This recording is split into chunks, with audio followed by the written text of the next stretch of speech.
Hello everyone, welcome to Sprint UPSC. We are discussing class 10's NCERT Democratic Politics 2 and we are on chapter 3 Democracy and Diversity.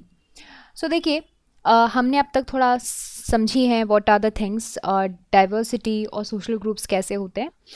In today session we will try to understand ये जो social division के बारे में हमने पढ़ा इसके पहले वाले सेशंस में, ये जो सोशल डिवीजन है उसमें अगर पॉलिटिक्स आ जाए या फिर सोशल डिवीजन की जो पॉलिटिक्स होती है वो क्या होती है और इससे क्या क्या इफेक्ट्स पड़ेंगे. So will try to understand what are the range of outcomes और जो 3 डिटरमिनेंट्स है वो भी पढ़ते हैं. सो देखिए कि पहला तो सवाल ये है कि जो हमने सोशल डिवीजन देखे, पहला सवाल ये है क्या वो पॉलिटिक्स को इफेक्ट करेंगे या फिर पॉलिटिक्स का इनसे क्या रिलेशन है.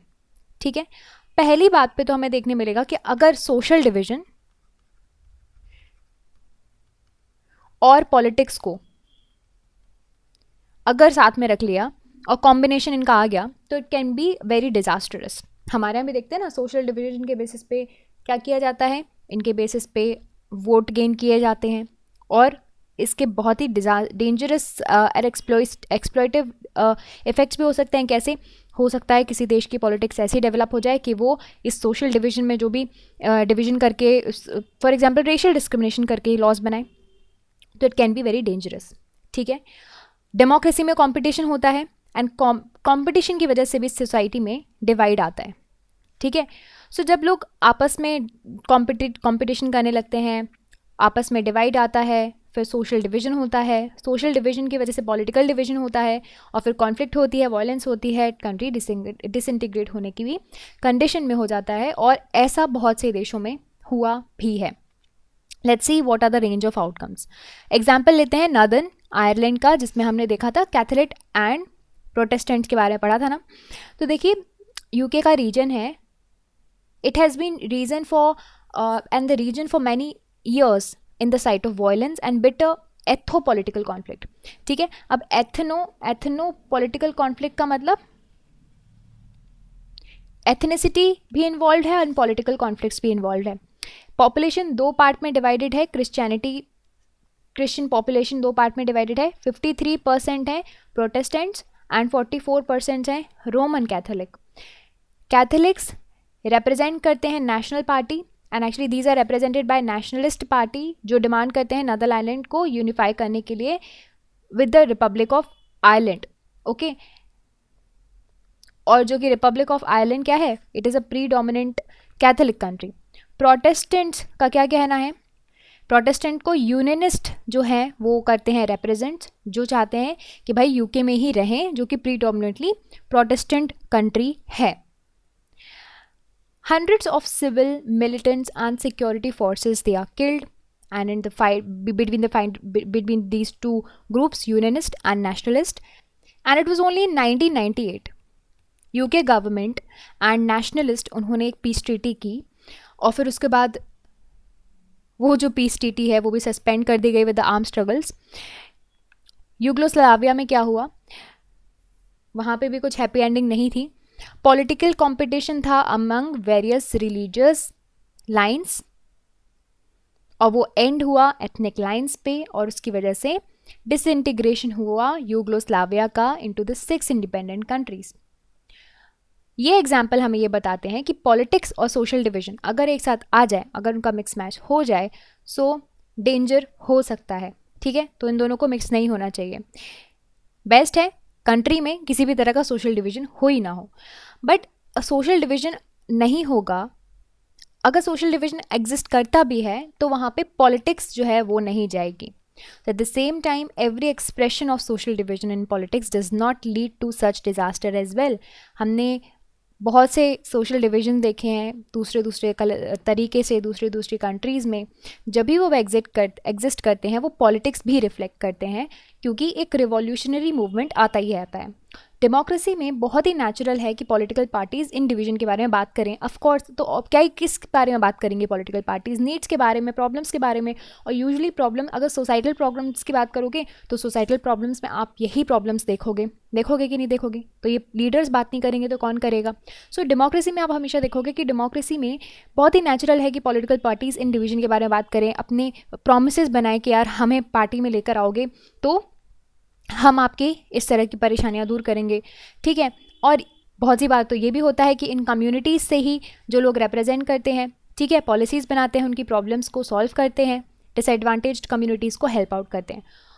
Social division affects voting in most of the countries as well, है ना। हमारे यहाँ पर देख लीजिए एग्जाम्पल, हमारे यहाँ पर जब आप पॉलिटिकल कैंपेनिंग के वक्त पे नेताओं के इलेक्शंस देखेंगे और इलेक्शंस के उनके डिबेट्स और उनके स्पीचेस सुनेंगे तो आपको पता चलेगा कि उनकी स्पीच डिपेंड करती है रीजन के बेसिस पे, ठीक है।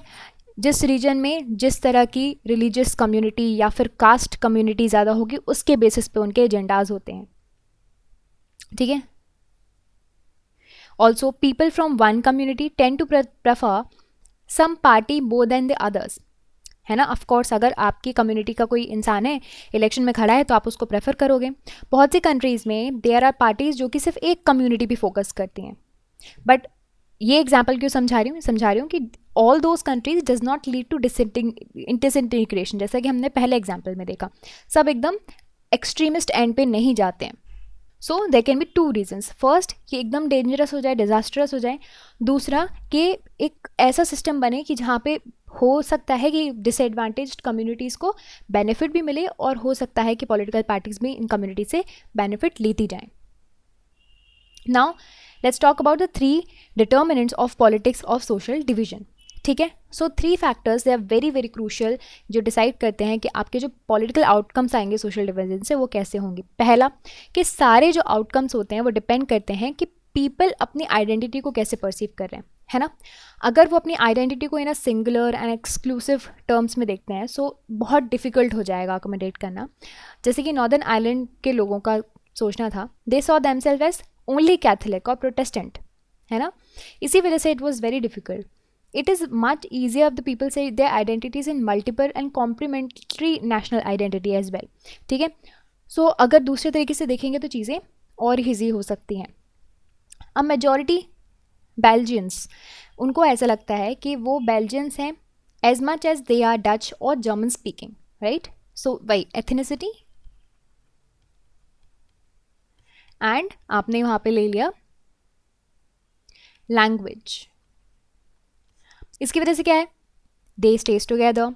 इसी वजह से बहुत सी कंट्रीज़ जो हैं वो अपनी आइडेंटिटी को देखते हैं। इंडिया में देख लो, हम बहुत से रीजन से बिलोंग करते हैं, स्टेट से बिलोंग करते हैं, लैंग्वेज ग्रुप अलग होते हैं, है ना, लेकिन हम हैं सब भारतीय, इंडियन।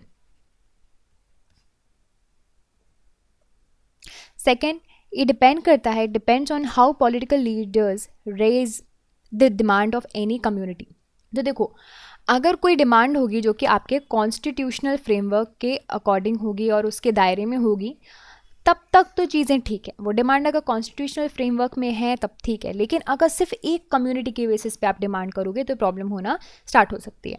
श्रीलंका का एग्जाम्पल, ओनली किसके लिए थे, only Sinhala, Sri Lanka, the demand of only Sri Lanka Sinhala, it was the cost of the and the interest of only one Tamil community in Sri Lanka.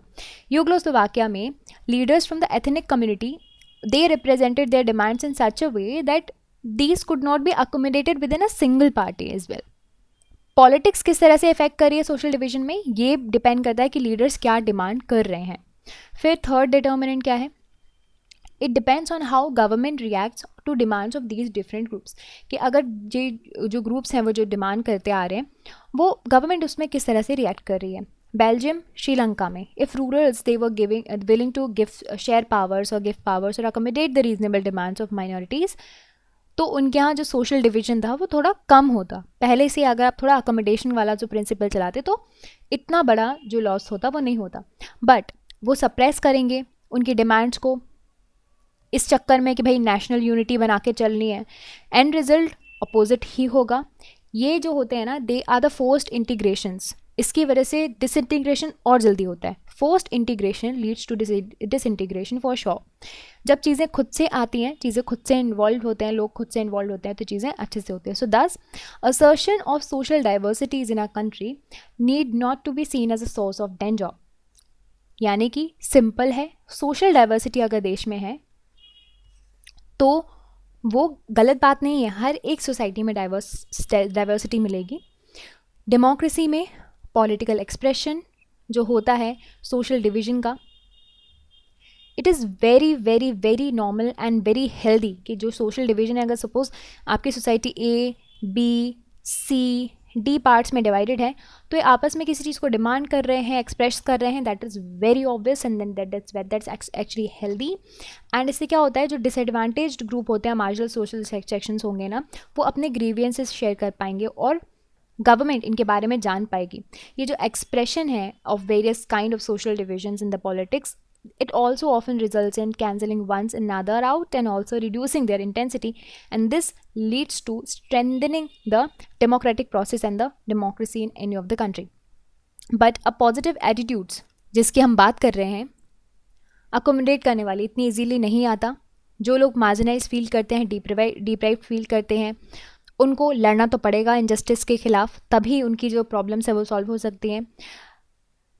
हो सकता है कि ये जो डिस्क्रिमिनेटेड फील कर रहे हैं लोग, मार्जिनलाइज हैं, इनके बोलने से ही, इनके फाइट अगेंस्ट इनजस्टिस से ही हो सकता है डेमोक्रेटिक पाथ जो है अडॉप्ट कर ले कोई देश और पीसफुल मैनर पे सारी चीज़ें हो पाएँ।